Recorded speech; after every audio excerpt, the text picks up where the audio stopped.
Kita mulakan dengan bacaan isti'azah, pastikan jelas.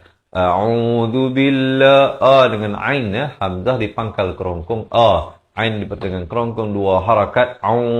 A'udzu billah, zal di hujung lidah beri dhammah. Lafz jalalah dibaca nipis, dua harakat. A'udzu billahi minasyaitonir rajim. Kemudian barulah masuk pada basmalah. Disunatkan kita membaca basmalah di awal setiap surah kecuali pada surah Al-Bara'ah.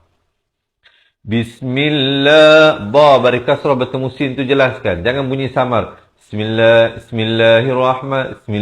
tak betul, mestilah bismillah. Bismillah, dan lafz jalalah ini sekali lagi dibacakan dengan nipis dua harakat. Apa dah? Bukan ma, jangan ngeluas mulut tu, nanti lalat terbang masuk mulut. Bismillahirrahmanirrahim. Barulah waqaf.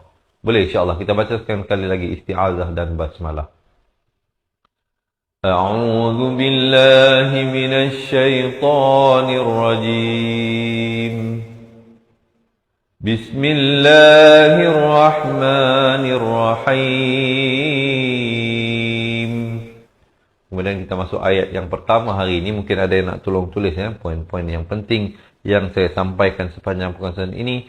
Sahabat-sahabat yang baru bersama dengan kita nak masuk surah Al-Hajj, ayat yang pertama. Sebelum itu jangan lupa tekan button share. Ya ayyuhan, ya itu dipanjangkan 4 atau 5 harakat, kemudian hamzah baris atas naik di atas ya yang bersabdu, tekankan ayyuhan. Di sini nun sabdu didengungkan 2 harakat. Nasut taqu, sin baris dhammah terus naik di atas ta. Tetapi kalau kita hamzah wasal ni di awal kalimah, di awal ayat, di sini kita baca ittaqu, ittaqu dengan baris kasrah. Tapi disebabkan dia berada di pertengahan ayat, jadi kita baca ya ayyuhan nasut taqu rabbakum. Jadi terus naik sin baris dhammah di atas ta.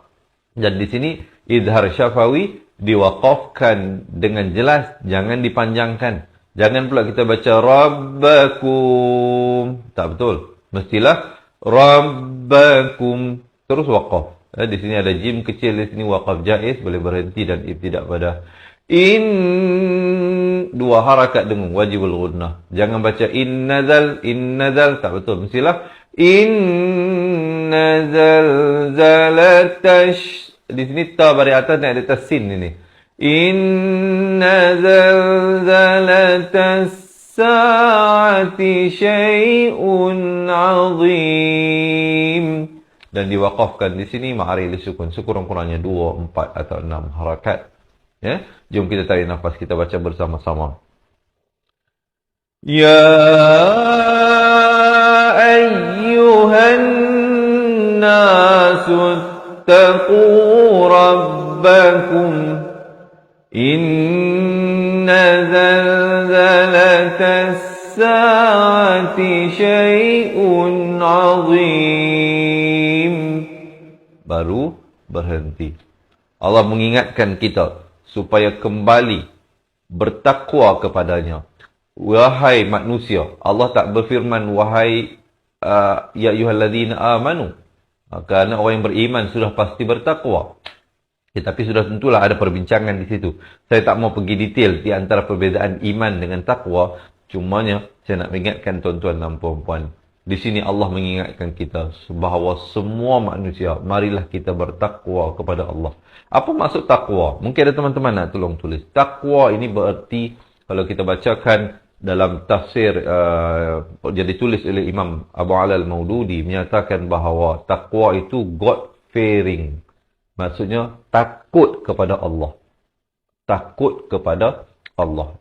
Jadi wahai manusia, mestilah kita takut kepada Allah. Dalam erti kata di sini, iaitu melakukan apa yang disuruh dan meninggalkan apa yang dilarang oleh Allah Subhanahu wa ta'ala. Wahai sekalian manusia, takutlah kamu kepada Tuhan Tuhan kamu, yakni Allah Subhanahu wa taala, kerana sesungguhnya zalzalata sa'ati syai'un azim. Kerana goncangan hari kiamat itu merupakan sesuatu yang sangat dahsyat.